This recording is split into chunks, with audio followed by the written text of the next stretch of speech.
Hello दोस्तों, मैं राधा कुमारी आप सभी का अनु चैनल स्टडी में स्वागत करती हूँ।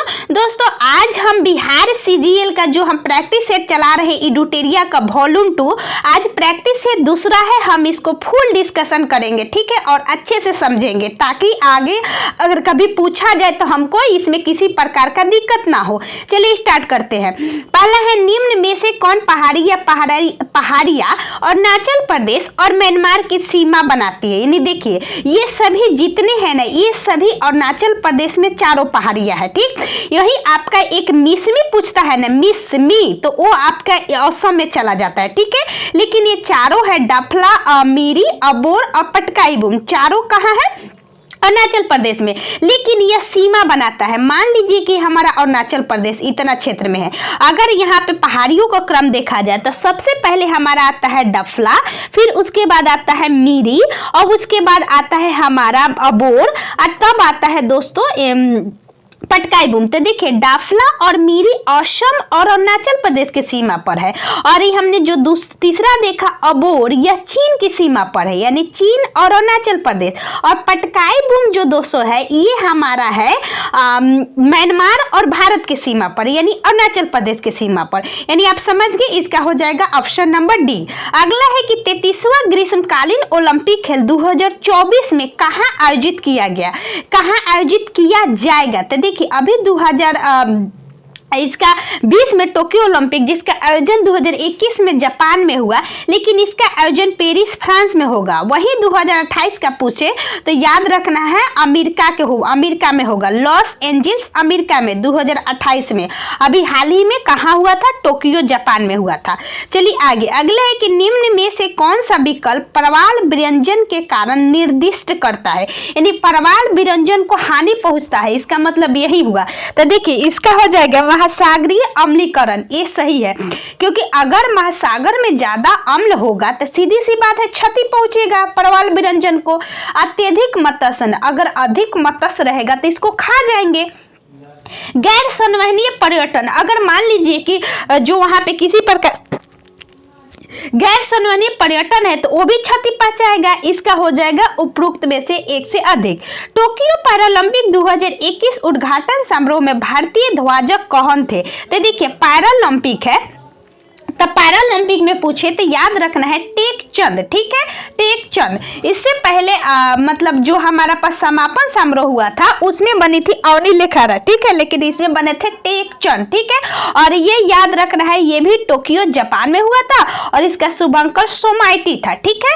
और इससे पहले जो हम लोग पैरा ओलंपिक देखे थे उसका था मिराई टोवा, इसका था दोस्तों पैरालंपिक का सोमाइटी, ठीक है। चलिए आगे, विश्व में सड़क नेटवर्क के मामले में भारत का स्थान। तो देखिए यह नया डेटा आ गया है, पहले भारत का स्थान तीसरा था लेकिन अब दूसरा हो गया है। याद रखना है प्रथम स्थान पर यूएसए है और दूसरे स्थान पर भारत है, यानी सड़क नेटवर्क में।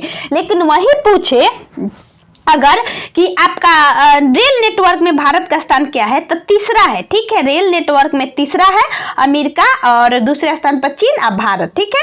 तो तीसरा रेल नेटवर्क में, और वहीं सड़क में पूछे तो दूसरा।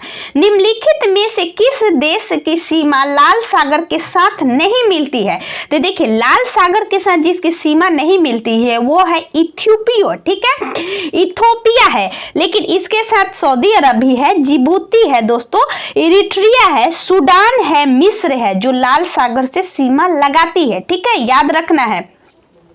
चलिए आगे, निम्नलिखित में से कौन सा दारा लद्दाख में अवस्थित नहीं है? मोस्ट इंपोर्टेंट, तो लद्दाख में अवस्थित दारा कौन सा नहीं है, इसका मतलब ये हुआ। तो देखिए हमेशा याद रखिएगा काराकोरम तो है ही, क्योंकि लद्दाख की श्रेणी में ही स्थित है काराकोरम, ठीक है।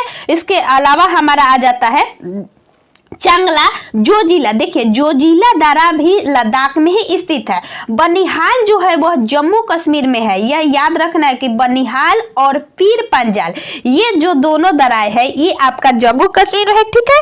चलिए आगे हम चलते हैं कि बिहार सरकार की महत्वाकांक्षी योजना 7 निश्चय योजना की अवधि है। देखिए बिहार से भी क्वेश्चन पूछा जाएगा, याद रखना है। तो बिहार का भी कुछ इसमें क्वेश्चन आएगा प्रैक्टिस सेट में, तो मारते रहिए, अपने आप क्लियर हो जाएगा। जाएगा। देखिए 7 निश्चय योजना में 2020 से 2025 की अवधि इसमें रखा गया है कि इसको टोटल को पूरा करना है। इसमें पहला है कि युवा शक्ति बिहार की प्रगति, दूसरा है सशक्त महिला सक्षम महिला, जैसे कि पहले में था कि महिलाओं को रोजगार दिया गया और दूसरे में कहा गया यानी 2 में कहा गया कि जब तक रोजगार देंगे तो महिलाएं सशक्त होगी, तो दूसरा में ये रखा गया हर खेत तक सिंचाई का पानी, ठीक है, स्वच्छ गांव समृद्ध गांव, स्वच्छ शहर विकसित शहर, सुलभ संपर्कता, एगो सबके लिए अतिरिक्त स्वास्थ्य सुविधा क्यों लाया गया? कोविड-19 के कारण, ठीक है। निम्नलिखित नदी परियोजना में से कौन सा ब्यास नदी के पोंग बांध के जल का उपयोग करती है? तो देखिए इसमें ऑप्शन में कोई है ही नहीं। नागार्जुन आपका दक्षिण में चला जाएगा, आप पोंग हमारा सीधी सी बात है उत्तर में है, यानी पोंग जो बांध है वो ब्यास नदी पर है, ठीक है, इससे क्लियर हो गया। तो पोंग बांध जो है इंदिरा गांधी नहर परियोजना जो सतलज नदी पर बना है, ये इसकी सहायक नदी हो जाती है, ठीक है, तो याद रखना है ब्यास नदी। नागार्जुन सागर परियोजना आंध्र प्रदेश में, म्यूराक्षी परियोजना ये आपका उड़ीसा में आता है। अब पोचमपाद परियोजना ये भी आपका दक्षिण मतलब समझिए पोचमपाद परियोजना आंध्र प्रदेश के क्षेत्र में है, ठीक। अगला है कि आल्पस पर्वत की सबसे ऊंची चोटी कौन सी है? मोस्ट इंपोर्टेंट, आल्पस पर्वत की सबसे ऊंची चोटी जो है याद रखना है माउंट ब्लैक है आल्पस पर्वत की। वही माउंट मैकिनली पूछे तो ये आपका अमेरिका का है, ठीक है, और इसी को माउंट देनाली भी कहते हैं, याद रखिएगा माउंट देनाली या माउंट मैकिनली एक है, ठीक है। तो माउंट ब्लैक है आल्पस की सबसे ऊंची चोटी। मणिपुर स्थित केबुल लमजाओ राष्ट्रीय उद्यान हिरन की कौन सी दुर्लभ एवं विलुप्त प्राय प्रजाति पाई जाती है? यानी समझ गए कि यह दुर्लभ और विलुप्त प्राय है, तो इसका नाम है संगाई हिरन, यानी उछल कूद वाला हिरन भी इसको कहा जाता है, बहुत कूदता है, ठीक है। देखिए यहाँ पे थोड़ी कठिनाई आ गई है केबुल लमजाओ में, तो इसे ना पुमलिन घाट में स्थानांतरित किया जा रहा है जो वहां पे संगाई हिरन है, तो याद रखिएगा यह तैरता हुआ राष्ट्रीय उद्यान है केबुल लमजाओ। भारत में दूसरी सबसे अधिक बोली जाने वाली भाषा कौन है? तो याद रखना है पहला तो हिंदी है, दूसरा बांग्ला है और तीसरा पूछे दोस्तों तो वह तेलुगु है, ठीक है, तेलुगु है जो कि आंध्र प्रदेश की भाषा है। निम्नलिखित में से कौन सुमेलित नहीं है? तो देखिए ये आप खान का है, सोना कोलार खान में सही है, ठीक है, कर्नाटक में है। कोयला झारिया के लिए झारखंड में बिल्कुल सही। बोम्बेलडीला ओडिशा में है, देखिए बेलाडीला लोह अयस्क है, ठीक है, तो याद रखना है चांदी के नहीं है। हीरा पन्ना खान में मध्य प्रदेश में मिलता है, तो बेलाडीला लोह अयस्क के लिए, ठीक है। चलिए आगे, अगला है कि अपोहा क्षेत्र की दृष्टि से विश्व की सबसे लंबी नदी कौन सी है? तो देखिए अपोहा क्षेत्र की दृष्टि से पूछ रहा है, चाहे चौड़ी एवं बहाव इसी को कहते हैं, तो देखिए यह अमेजन नदी है अपोहा क्षेत्र की दृष्टि से। वही विश्व की सबसे लंबी नदी पूछे तो नील नदी है, लेकिन अपोहा क्षेत्र के लिए अमेजन नदी है, ठीक है, चौड़ी एवं बहाव की दृष्टि से, ठीक है। और साथ में अमेजन नदी जाके अंटार्कटिका यानी अटलांटिक महासागर में जाके मिल जाती है, याद रखना है यह दक्षिण अमेरिका की नदी है। निम्नलिखित से कौन सा सिंधु घाटी सभ्यता का एक बंदरगाह शहर है? मोस्ट इंपोर्टेंट तो लोथल है, ठीक है, सिंधु घाटी सभ्यता का बंदरगाह लोथल है, ठीक है, यह गुजरात में है, लोथल भोगवा नदी के किनारे स्थित है, ठीक। अगला एक निम्नलिखित में से कौन सल्तनत कालीन मंत्री परिषद से संबंधित युग्म सुमेलित है? तो देखिए पूछ रहा है कि कौन सुमेलित है, नहीं पूछना चाहिए तो यहाँ दे दिया है, ठीक है, तो याद रखना है इसमें हो जाएगा दीवान ए रियासत अलाउद्दीन खिलजी, बिल्कुल सही है, ये सही है। दीवान अमीर कोही एमबीटी मोहम्मद बिन तुगलक, ये भी सही है। यही तो बहुत पूछता है कि अमीर कोही तो मोहम्मद बिन तुगलक। दीवान ए खैरात यानी एक प्रकार का शुल्क समझिए कि खैराती अस्पताल था, ठीक है, तो ये फिरोज शाह तुगलक सही है।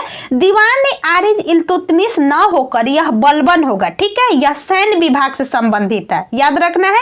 वही दीवान ए रियासत दोस्तों बाजार विभाग से था।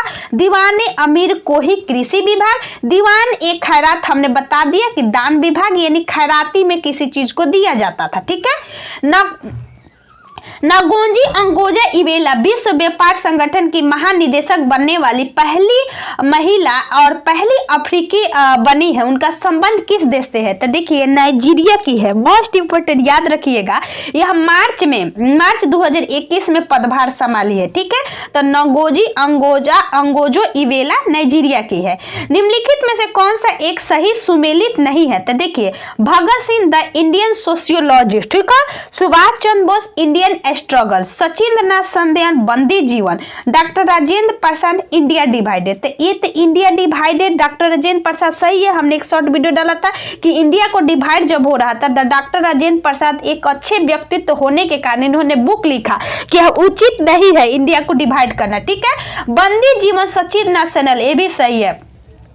अगला है कि सुभाष चंद्र बोस इंडियन स्ट्रगल, ये भी सही है, लेकिन द इंडियन सोशियोलॉजिस्ट गलत है। यह आपका है दोस्तों, जो व्यक्ति थे इनका नाम है श्यामा प्रसाद मुखर्जी, इन्होंने लंदन में लिखा था इसको। ठीक है, तो याद रख। अगला है कि पाकिस्तान की स्थापना की मांग मुस्लिम लीग ने किस अधिवेशन में की थी? तो याद रखिएगा लाहौर अधिवेशन। यह 23 मार्च 1940 ईस्वी को हुआ था, जिसमें मुस्लिम लीग ने पाकिस्तान की स्थापना की मांग किया था। ठीक है, और जिसकी अध्यक्षता मोहम्मद अली जीना ने किया था, याद रखना है। मुस्लिम लीग की स्थापना 1906 में हुआ था ढाका में। ठीक है, 30 दिसंबर 1906 ईस्वी को, डेट भी पूछता है, 30 दिसंबर 1906। एक अफगान शेर अली ने अंडमान निकोबार द्वीप समूह पोर्ट ब्लेयर में किस वायसराय की चाकू मारकर हत्या कर दी थी? तो याद रखना है लॉर्ड मेवो। देखिए लॉर्ड मेवो को अंडमान निकोबार में मार दिया गया था। ठीक है, एक वही पूछता है कि कॉर्नवालिस का कब्र कहाँ स्थित है? तो यह गाजीपुर उत्तर प्रदेश में है। ठीक है, लॉर्ड कॉर्नवालिस का। वंदे मातरम गीत किस पुस्तक से लिया गया है? तो मोस्ट इंपोर्टेंट आनंद मठ, जो कि पहली बार जब बंगाल विभाजन 1905 ईस्वी में हुआ था घोषणा, तो उस समय यह गीत बहुत ही फेमस बन गया था। ठीक है, तो याद रखिएगा आनंद मठ, यह 65 सेकंड में गाया जाता है। ठीक है, वंदे मातरम। क्रांतिकारी की तलवार में धार वैचारिक पत्थर पर रगड़ने से आती है, उपरोक्त कथन निम्नलिखित में से किसने कहा था? तो यह भगत सिंह, बहुत ही फेमस कथन है, याद रखिएगा भगत सिंह ने कहा था लाहौर कोर्ट में। ठीक है, लाहौर कोर्ट में इन्होंने ये बात कही थी। किस वायसराय के कार्यकाल के दौरान भारत की राजधानी कलकत्ता स्थानांतरित होकर दिल्ली बन गई? तो देखिए लॉर्ड हार्डिंग द्वितीय, यह लॉर्ड हार्डिंग द्वितीय के समय 1911 ईस्वी में यह स्थानांतरित कर दी गई। ठीक है, और अगला है कि बंगाल विभाजन के इसी में निरस्त कर दिया गया। ठीक है, और बंगाल से बिहार एक अलग प्रांत भी बनाने की घोषणा की गई थी इसी समय। अगला है हमारा कि 16 महाजनपदों में से एक महाजनपद दक्षिण भारत में स्थित है, जिसकी राजधानी है? तो देखिए दक्षिण भारत में जो स्थित है ना, इसकी राजधानी पोटन है, याद रखिएगा पोटन। ठीक, पोटन दक्षिण भारत में। यह मतलब समझिए कि कौन सा महाजनपद था? असमक का राजधानी पोटन, यह गोदावरी नदी के तट पर स्थित था। तो अगला है कि सूर्य के उगने से पहले और डूबने के बाद आकाश में उपस्थित प्रकाश का कारण क्या है? तो देखिए कभी भी पूछे ना उगने, चाहे कहे ना कि मतलब समझिए उगने एवं डूबने, जब उगता है ना तो लगभग 2 मिनट पहले से दिखाई देने लगता है, और जब डूबता है तो 2 मिनट बाद तक दिखाई देता है। ये भी क्वेश्चन पूछता है कि यह किस कारण होता है। नहीं तो और पूछेगा आपसे कि जब पानी में कोई चीज डाल दिया जाता है तो वो मुड़ा हुआ, यानी समझिए कि अपने वास्तविक रूप से जब थोड़ा सा परिवर्तन हो जाए ना, थोड़ा सा भी परिवर्तन, तो वो हो जाएगा प्रकाश का अपवर्तन। ठीक है, याद रखना है। अगला है कि निम्नलिखित में से कौन संयोजी उत्तक नहीं है? तो देखिए संयोजी उत्तक का मतलब होता है कि जो दोनों को जोड़े। ठीक है, तो देखिए रक्त जो होती है यह संयोजी उत्तक है, क्योंकि एक से दूसरे में यह प्रभावित होती है और सबको जोड़ के रखती है। हड्डी भी संयोजी उत्तक है। देखिए उपास्थि भी संयोजी उत्तक है, हड्डी भी तो जोड़ती है ना जी, एक हड्डी से 2 हड्डी तक। त्वचा उपकला उत्तक है, यानी ऊपरी भाग में स्थित है। ठीक है, तो उपकला उत्तक ना कि संयोजी उत्तक, ऑप्शन नंबर सी। अगला है कि दूरदृष्टि दोष में प्रतिबिंब निम्न में से कहां बनता है? तो देखिए दूरदृष्टि दोष का मतलब होता है जिसमें दूर की वस्तुएं साफ दिखाई दे, ठीक है, और निकट की वस्तुएं दिखाई ना दे। तो मान लीजिए कि हमारा आंख है, तो हमारे दूर की वस्तु साफ दिखाई दे रहा है, तो इसका मतलब कि प्रतिबिंब पीछे बनेगा तब ना हम ज्यादा दूर की वस्तु देख पाएंगे। तो ये हो जाएगा रेटिना के पीछे। इसके कारण क्या होता है कि जब मान लीजिए कि पीछे हमारा बन रहा है प्रतिबिंब, तो क्या होगा, हमारा क्षमता तो घटेगी ना। मान लीजिए कि हमारे आंख में प्रॉब्लम है और दूर की हम वस्तु देख रहे हैं, तो हम देखेंगे तो हमको ज्यादा डिस्टेंस तय करना पड़ेगा, तो हमारी क्षमता घटेगी। पूछता है तो क्षमता घटेगी तो फोकस दूरी बढ़ेगा। ठीक है, दोनों अपोजिट होता है। अगला है कि एसी को डीसी में यानी प्रत्यावर्ती धारा को दिष्ट धारा में बदलने के लिए किस युक्ति का प्रयोग किया जाता है। तो देखिए एसी को डीसी में रेक्टिफायर, ठीक है, और वही डीसी को एसी में जब कहे तो याद रखना है इन्वर्टर। ठीक है, इन्वर्टर जो होती है डीसी को एसी में, दोनों उल्टा हो जाता है, तो एसी डीसी रेक्टिफायर। अगला है कि किसी तत्व के रासायनिक प्रकृति निम्नलिखित में से किस पर निर्भर करती है। तो देखिए संयोजी इलेक्ट्रॉन, जैसे कि वर्ग ए के तत्व जो होती है उसकी संयोजी इलेक्ट्रॉन 1 होती है, जैसे कि सोडियम है। ठीक है, तो इसका 11 होता है। वही लिथियम है तो 2 1 में सजाइएगा तो संयोजी इलेक्ट्रॉन 1 है, और वही सोडियम के भी संयोजी इलेक्ट्रॉन 1 है। दोनों की जो रासायनिक प्रकृति होगी ना सेम होगी। ठीक है, इसलिए इसको क्षारीय धातु भी कहा जाता है। अगला है कि भाप अंगार गैस किन 2 गैसों के मिश्रण होता है। तो देखिए भाप अंगार गैस जो होती है दोस्तों CO और H2 के मिश्रण होती है। ठीक है, इसको हम लोग भाप अंगार गैस CO प्लस H2 याद रखिएगा, इसको हम लोग जल गैस भी कहते हैं। ठीक है, अगला है हमारा ऊंचाई की जगहों पर पानी 100 डिग्री सेल्सियस से नीचे तापमान पर क्यों उबलता है। तो मोस्ट इंपोर्टेंट, देखिए हम लोग जब घर में उबालते हैं तो 100 डिग्री सेल्सियस से ऊपर जाता है, यानी जैसे ही उसका ताप 100 डिग्री सेल्सियस हो जाता है तो वह उबलने लगता है, लेकिन ऊंचाई पर जाएंगे तो कम नीचे उबलने लगता है। इसका मतलब कारण है वायुमंडलीय दाब का कम होना। ठीक है, जिसके कारण इसका क्वथनांक बिंदु भी नीचे हो जाता है। ठीक है, अगला है हमारा कि मानव शरीर के भीतर रक्त निम्न में से किसकी उपस्थिति के कारण नहीं जमता है। मोस्ट इंपोर्टेंट, देखिए अंदर पूछे ना तो हिपैरिन, अंदर पूछे तो हिपैरिन, और वही बाहर पूछे कि किसके कारण जमता है तो फाइब्रिनोजोन। ठीक है, यानी बाहर जैसे कि आप फाइब्रिनोजोन बोलिएगा तो इसमें ब आ रहा है। ठीक है, तो बाहर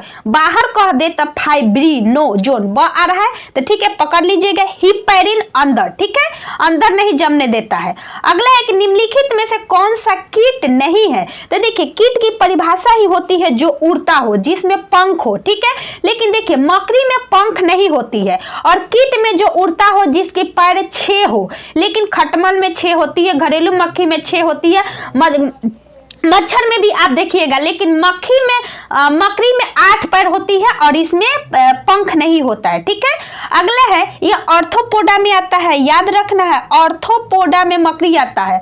डीएनए की दोहरी पेचदार संरचना की खोज किसने किया था। मोस्ट इंपोर्टेंट, इसमें पूछता है कि डीएनए की खोज किसने किया था। तो डीएनए जब पूछे ओनली डीएनए तो याद रखना है फ्रेडरिक मिसर। ठीक है, 1869 ईस्वी में। लेकिन दोहरी संरचना पूछे ना तो याद रखना है वाटसन एंड क्रिक, यानी दोहरी 2 व्यक्ति, एक हरी मिसर। ठीक है, ये दोहरी 1953 में खोजा गया था। ठीक, अगला एक निम्नलिखित में से कौन सा मेडुला ऑब्लिगेंटा का कार्य नहीं है। मोस्ट इंपोर्टेंट, तो देखिए मेडुला ऑब्लिगेंटा के कारण ही जो हम लोग उल्टी वगैरह करते हैं ना, इसी के कारण होती है। ठीक है, तो इसमें जो होगा मेडुला ऑब्लिगेंटा के द्वारा पेशियों के संकुचन का नियंत्रण नहीं होता है। ठीक है, इसमें रक्तदाब का नियंत्रण करता है, हृदय के धड़कन का भी नियंत्रण करता है, उपापच यानी जो हम लोग का भोजन वगैरह का कार्य होता है इसको भी नियंत्रण करता है। जो हम लोग उल्टी वगैरह करते हैं ना तो हम लोग कभी क्या होते हैं उपाच्य क्रिया संतुलन खराब हो जाती है, जिसके कारण हम लोग उल्टी वगैरह करते हैं लगभग, तो यही हो जाएगा। तब पेशियों के संकुचन में इसका कोई कार्य नहीं होता है। अगला है कि मानव शरीर में निम्नलिखित भागों में से किसमें निषेचन की क्रिया होती है। तो देखिए निषेचन की क्रिया जो पूछता है ना, तो मानव शरीर में किसमें निषेचन की क्रिया, तो याद रखना है अंडवाहिनी। अंडवाहिनी को इंग्लिश में हम लोग फैलोपियन ट्यूब भी कहते हैं। ठीक है, अंडवाहिनी को फैलोपियन ट्यूब भी कहते हैं। नर युग्मज शुक्राणु होती है और मादा युग्मज अंडाणु, दोनों के निषेचन से फैलोपियन ट्यूब में निषेचन क्रिया होती है। याद रखिए, हमेशा पूछता है। अगला है कि ब्लैक ब्लैक होल अंतरिक्ष में एक पिंड है जो किसी प्रकार के विकिरण को बाहर नहीं आने देता है। इस गुण का कारण क्या है? मतलब गुण का कारण है, इसका क्या कारण है? मतलब ब्लैक होल में जो प्रकाश के विकिरण है उसको बाहर नहीं आता है, तो इसका क्या कारण है? उच्च घनत्व के कारण, ठीक है, यानी बहुत उच्च घनत्व होता है जिसके कारण विकिरण बाहर नहीं आती है ब्लैक होल जब होता है। अगला है कि कैलोमाइन निम्नलिखित में से किसका अयस्क है? तो देखिए कैलोमाइन दोस्तों जस्ता का अयस्क है, ठीक है। और इसी तरह पूछता है टीन का अयस्क जो होती है केसीराइट, ठीक है, केसीराइट। मैग्नीशियम का जो होती है ब्रोमाइट होता है, तांबा का क्यूप्राइट होता है, एल्युमिनियम का बॉक्साइड होता है, ठीक है, याद रखिएगा बॉक्साइड, अच्छा कोंडरमा भी कहते हैं। अगला है कि परमाणु में कक्षाओं को भरने का क्रम नियंत्रित होता है। तो देखिए कक्षा को भरना किसके द्वारा किया जाता है? अफबाऊ, जिसको हम लोग 1s2 2s2 2p6 इस तरह करते हैं ना, तो वो अफबाऊ के सिद्धांत पर आधारित होती है, ठीक है। अगला हमारा कि कैसेरुको उदर का मूलभूत कार्य क्या है? तो मोस्ट इंपोर्टेंट, देखिए याद नहीं रहता है, यानी उदर का यानी समझिए कि पेट का, इसी प्रकार उदर पेट को ही कहते हैं, यानी भंडारण का कार्य होता है, ठीक है, यानी पाचन तंत्र का विशेष भाग है जो भंडारण करता है, ठीक। रेडियोधर्मिता की खोज करने वाला वैज्ञानिक कौन था? तो देखिए यह हेनरी बैकुरल था। हेनरी बैकुरल 1903 ईस्वी में मैरी पियरी क्यूरी के साथ नोबेल पुरस्कार दिया गया था, ठीक है, तो याद रखिएगा हेनरी बैकुरल। अगला है देखिए रेडियोधर्मिता पदार्थ जो होती है उसमें अल्फा बीटा गामा किरणें का उत्सर्जन होती है, ठीक है, जिसमें गामा किरणें का भेदन क्षमता सबसे ज्यादा होता है। अगला है कि दीर्घकालीन ऊर्जा भंडारण के लिए अधिकांश जानवरों द्वारा किसका इस्तेमाल किया जाता है? बोल रहा है कि दीर्घकालीन, मान लीजिए कि हमारे बॉडी में कोई चीज नहीं है तो हम लोग किसका उपयोग करेंगे? तो देखिए हम लोग जब भूखे रहते हैं ना तो हम लोग को फैट घटने लगता है, यानी हम लोग में जो फैट होती है वो घटने होती है। तो यही याद रखना वसा का, यानी हमारे बॉडी में जो वसा होती है ना वही खर्च होती है जब हम ज्यादा दिन तक किसी चीज को यूज ना खाना खाकर यूज करेंगे तो, ठीक है। अगला है कि शुष्क का छिपाक, ठीक है, किस विटामिन की कमी के कारण होती है? यानी जिसको हम लोग जीरोप्थेल्मिया भी कहते हैं, इसके इंग्लिश होती है विटामिन ए के कारण हम लोग जीरोप्थेल्मिया विटामिन ए को कहते हैं, जिसमें क्या होती है आंख को प्रभावित होती है, इसमें कॉर्निया सिकुड़ने लगती है, ठीक है। अगला है कि ग्रीष्म ऋतु में मिट्टी के घड़े में रखा पानी किस घटना के कारण ठंडा हो जाती है? तो वाष्पीकरण क्या होती है कि ग्रीष्म ऋतु में वाष्पीकरण की दर क्या होती है? तेज होती है, जिसके कारण छोटे छोटे जो छिद्र होती है ना मटके में, उससे क्या होती है कि घड़े छिद्र से सिसकर घड़े की बाहरी सतह तक पानी पहुंचती है और वाष्पीकरण के कारण अंदर की पानी ठंडा होती है। अगला एक निम्नलिखित में से किस पारिस्थितिकी तंत्र में प्रजातियों की विविधता अपेक्षाकृत अधिक है? तो देखिए इसमें जो देखा जाएगा ना मुख्यतः परवाल भित्तियां हो जाएगी, ठीक है, इसका आंसर हो जाएगा परवाल भित्ति। लेकिन उष्णकटिबंधीय अगर क्षेत्र रहता तो भी सही होता, लेकिन नहीं है, यह वर्षा वन है, ठीक है, तो सही सुमेलित नहीं है। मोस्ट इंपोर्टेंट है दोस्तों, देखिए नानमती आयोग गोधरा कांड, ठीक है। अगले है हमारा कि लिम्ब्राहम आयोग बाबरी मस्जिद, ठीक है, कृष्ण आयोग मुंबई दंगा, फुक्कन आयोग राजीव गांधी। तो देखिए ये गलत है, देखिए नानमती आयोग गोधरा कांड से तो बिल्कुल सही है जो कि गुजरात में हुआ था। लिम्ब्राहम बाबरी मस्जिद, जो बाबरी मस्जिद का टूटा गया था ना उसके लिए लिम्ब्राहम आयोग बना था, ठीक है। कृष्ण आयोग मुंबई दंगा से, जो कि अभी 2009 में हुआ था मुंबई दंगा, ठीक है, तो कृष्ण आयोग। अब फुक्कन आयोग न होकर यह जैन आयोग था, ठीक है, यानी राजीव गांधी की जब हत्या हुई थी तब जैन आयोग बना था, ठीक है। वही इंदिरा गांधी की हत्या पूछे तब ठक्कर, यानी जैन और ठक्कर दोनों यानी जो माँ बेटे के बना था तो ठक्कर बना था इंदिरा गांधी के लिए, बेटा के लिए बना था जैन आयोग, ठीक। अगला है कि भारतीय अर्थव्यवस्था में क्षेत्रों को सार्वजनिक तथा निजी में किन आधार पर वर्गीकृत किया जाता है, यानी कैसे वर्गीकृत किया जा रहा है ये पूछ रहा है। तो उपक्रमों के स्वामित्व से, यानी उपक्रमों के जिस प्रकार स्वामित्व होते हैं उसी प्रकार हम लोग वर्गीकृत करते हैं निजी क्षेत्र में। अगला है कि जूट का सर्वाधिक उत्पादन कौन सा देश करता है? तो देखिए बांग्लादेश पहले हमेशा प्रथम स्थान पर था, लेकिन अब भारत हो गया है, याद रखिएगा भारत इसको पछाड़ कर अब प्रथम स्थान पर हो गया है। अलग है कि किस तिथि को प्रतिवर्ष राष्ट्रीय सांख्यिकी दिवस मनाया जाता है। तो देखिए यह राष्ट्रीय पूछ रहा है ना, तो 29 जून। वही विश्व पूछता तो दोस्तों याद रखिएगा 20 अक्टूबर। विश्व सांख्यिकी दिवस 20 अक्टूबर, राष्ट्रीय पूछे तो 29 जून, जो कि पीसी महालनोबिस के जन्म दिवस के उपलक्ष्य में मनाया जाता है। ठीक है, अगला एक निम्नलिखित में से कौन सुमेलित नहीं है? तो देखिए उर्वरक उत्पादन, बादामी क्रांति, बिल्कुल सही है। ठीक है, सॉरी बादामी क्रांति नहीं है, बादामी क्रांति उर्वरक उत्पादन नहीं होता है। ठीक है, इसके लिए उर्वरक। अगला है कि कपास उत्पादन स्वर्ण रेखा क्रांति, सही है। प्याज क्रांति, गुलाबी क्रांति, बिल्कुल सही। आलू गोल क्रांति, ठीक है, ये भी सही है। देखिए बादामी जो पूछे ना, तो वो होता है हमारा, हमने क्रांति को पढ़ाया था, इसके लिए उर्वरक के लिए भूरी क्रांति होती है। ठीक है, उर्वरक के लिए भूरी क्रांति होती है। अब बादामी पूछे ना तो मसाला के लिए, ठीक है, बादामी पूछे तो मसाला। अगला है हमारा कि भारत में राष्ट्रपति के निर्वाचन की पद्धति को किस देश के संविधान से लिया गया है? तो मोस्ट इंपोर्टेंट, देखिए राष्ट्रपति के निर्वाचन की पद्धति पूछ रहा है ना, तो याद रखिएगा आयरलैंड से लिया गया है। ठीक है, पद्धति पूछ रहा है, यानी आयरलैंड से और क्या लिया गया? देखिए राष्ट्रपति के निर्वाचन की प्रक्रिया लिया गया है, साथ में राज्य के नीति निदेशक तत्व, ये तो सबको पता है। और राज्यसभा में जो 12 सदस्य राष्ट्रपति मनोनीत करते हैं ना, वो भी यहीं से लिया गया। ठीक है, अब चलिए आगे चलते हैं कि लोकसभा का सदस्य निम्न में से किसे संबोधित करके अपना त्यागपत्र दे सकता है? यानी लोकसभा का सदस्य जो होती है, यानी जो सांसद होते हैं लोग, मतलब तो दोनों को कहा जाता है, लोकसभा एवं राज्यसभा, लेकिन लोकसभा का जो सदस्य होती है, यानी 550 टोटल है हमारा, वो 545 निर्वाचित होती है, तो ये हो जाएगा लोकसभा अध्यक्ष को त्याग पर देंगे और तब इनकी सदस्यता समाप्त हो जाएगी। अगला है कि निम्न में से किस अनुच्छेद में पाकिस्तान से भारत आए लोगों के लिए नागरिकता के अधिकार का उल्लेख है? यानी पाकिस्तान से भारत आए, तो देखिए पाकिस्तान से भारत आए लोगों के लिए नागरिकता आर्टिकल 6 में है। ठीक है, याद रखना आर्टिकल 6। अगला है हमारा कि स्वतंत्र भारत के प्रथम वित्त मंत्री निम्नलिखित में से कौन थे? तो देखिए स्वतंत्रता जब मिली थी, यानी हम लोग की बहुत बड़ी उपलब्धि हुई थी, तो इसे याद रखना है, बड़ा नाम, बड़ा उपलब्धि, बड़ा नाम, आर.के. षणमुखम सेठी।